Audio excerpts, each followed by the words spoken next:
From Bustleton to Broome, this is Spirit Drive. Now on Spirit Drive, WA Votes 2017. Now we've got just 2 days left until we, WA, decide who will lead the state. Premier Colin Barnett is asking you for another 4 years in office, but it is great to have him here in the Spirit Drive studio. Premier, very good afternoon to you. Yeah, good afternoon, Matt, and good afternoon to Spirit FM listeners right across Western Australia. I can tell you, country electorates are going to be critical on Saturday. Are you pretty much excited or relieved that this campaign is finally getting to the finish line?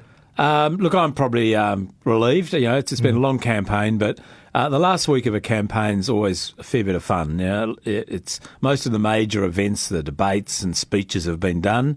So it's out and about in the community, going to shopping centres, you know, visiting different electorates around the state. So it's kind of a fun time. It's good to hear. You've also spent time up in the Pilbara, and it was actually the first time we met back in 2015 in sunny Port Hedland. We had actually a little sing-along to celebrate a workmate's birthday, and sadly I do have the audio to dig it up. Happy birthday to you. Hip hip. Hooray. Hip hip. Hooray. And hip hip. Hooray. Now, at the time, the West's inside cover said you weren't half bad. So that was good, I guess, in a way. From the West, pretty good, yeah. But you left me hanging for most of it. I was a bit sad about that. Oh, nothing sad. There's nothing sad in politics. It's a pretty competitive, sometimes hard business. But look, I genuinely enjoy what I do. You know, you get a chance to, it's a bit of a cliche, but to make a difference, you get involved. And every single day of my life as Premier is different than the day before. Well, you left me hanging, I know. I'm not one to hold grudges, but of course, an important time like this weekend, I need to weigh up my options. Just kidding. I'm not going to really do that. I'm going to make your mind at ease, though, this afternoon, because there'll be no stunts. But I do take my hat off to you, because you've copped it quite a bit over the past few weeks, whether it's row 8 protesters tricking you into photos. We had people dressed up as cockatoos in shopping centres. We even saw something today, a woman in a wedding dress with a red wig. But you've dealt with every situation with class. I mean, if it was me, it would be a totally different story. How do you keep your cool during those moments? Well, I guess I've got lots of people saying, keep smiling, Colin, so I try and keep smiling. Look, I think that's part of election campaigns. To be serious for a moment, the only thing that annoys me is when people try and, do, for example, in this campaign, we've had people try and smash down the windows into my electorate office. We've had people try to dump a hay bale outside and block our house. I don't appreciate that, but out in the arena, out in the public area, I guess it's all part of politics. I guess I want to list this out too, because in my opinion, I'm happy with a few things you've done. Elizabeth Key, I mean, that debate's been going on since the 1960s, you could even say decades and decades of that, but trying to figure out how to properly connect the city to the river foreshore, but you did it. Perth Stadium, it is on track, and I think West Australians will be proud of it when it opens in less than a year. But then we get the other side, and here's the buts. There's the debt issue, the unemployment issue, the ICE issue.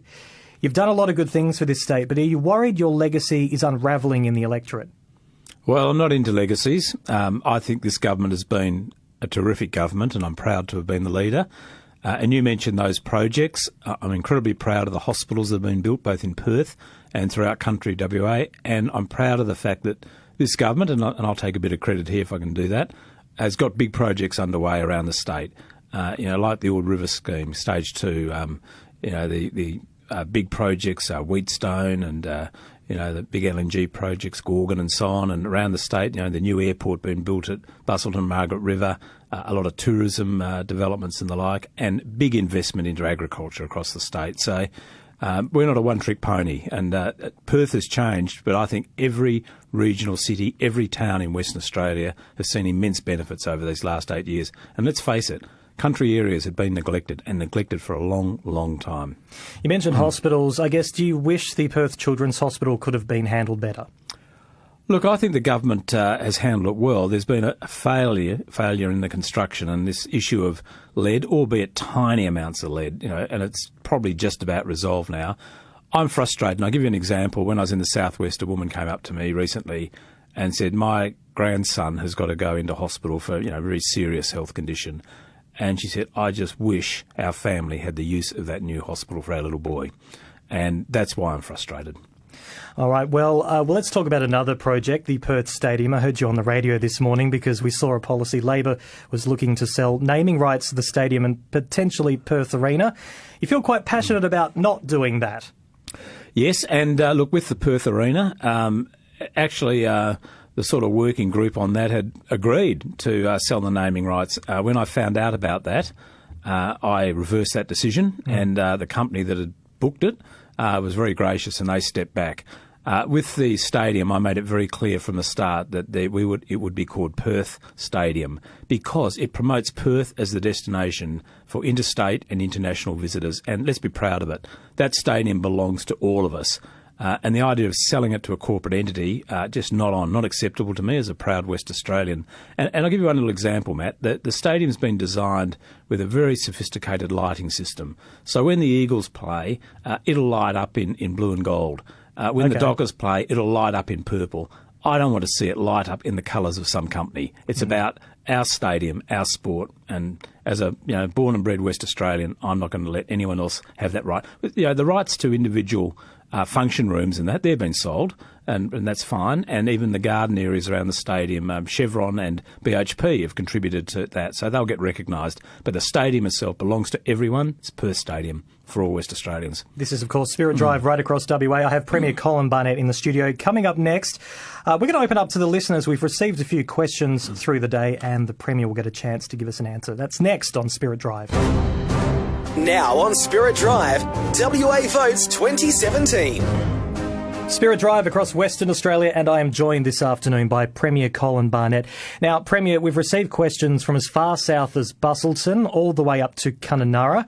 I noticed, though, there were quite a few relating to a topic you might not be particularly pleased about, and that is, of course, One Nation and that preference deal. So I will open up to the first one.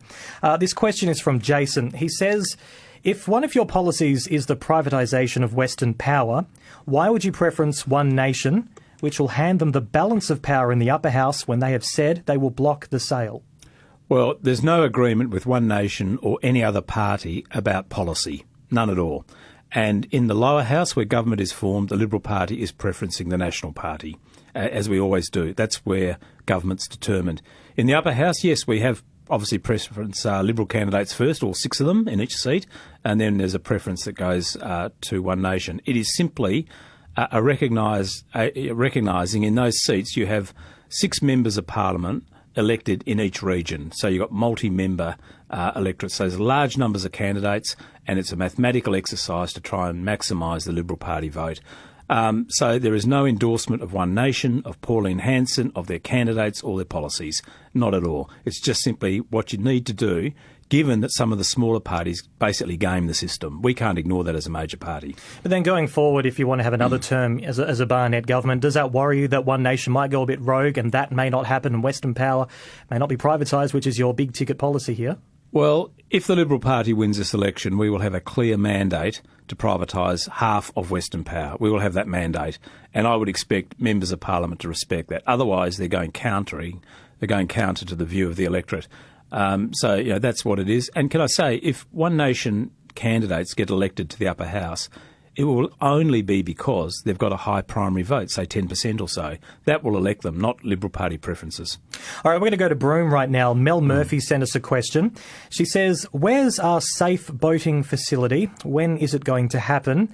Will it take a death before something's done? 17 years here and no progress. Well, can I say a little bit south of Broome, the government has committed to building a major marina complex at Port Hedland, about $150-odd million, mainly funded by the state government, and that will go ahead. I agree that I'd love to see Broome have a good boating facility, but there's been various plans over the years. They are all extremely expensive. So, in principle, happy to support it, but they've got to come up with something reasonable, not something that no one can afford, let alone boat owners and users in Broome. Okay, hopefully that answers your question, Mel. We'll go to Bunbury right now. Jody Russ says, what are you doing for families who have special needs children and their community?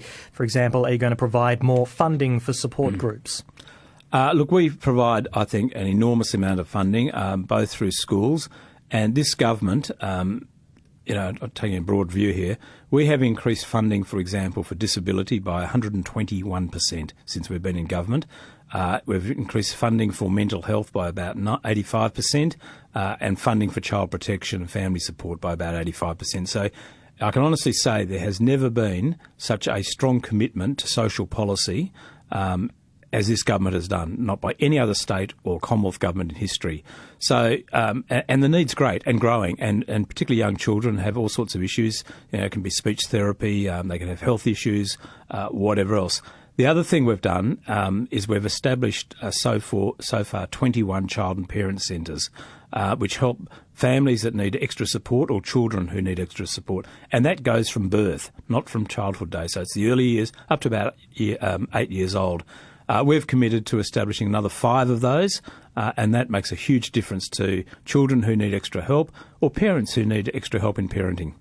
Thank you very much to Jason, Mel and Jody for those questions. I've actually got something from Paul Murray from Sky News. He's obviously over here. We had the leaders' debate not too long ago, but there is, of course, a People's Forum tonight at the Pan Pacific Hotel in Perth.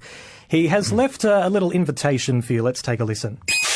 He should be there. The invitation is there for him. If he wants to turn up, he can. We will have a seat for him to take questions from the public. So we know on the paper we've seen you've declined the invitation. Mark McGowan will be there, but there is still time. Could we see anything happening, any change at all? No. Look, I'm happy to answer any questions from Sky News. I make myself absolutely available for the media. But at the beginning of this election campaign, I said there would be one debate, as is always the case, and that is what I'll keep to. All right, the final word here for our listeners. This may be the last time they hear and see you besides news grabs and photos in the newspaper. I guess you've got the microphone right now after 8.5 years and all that we've talked about.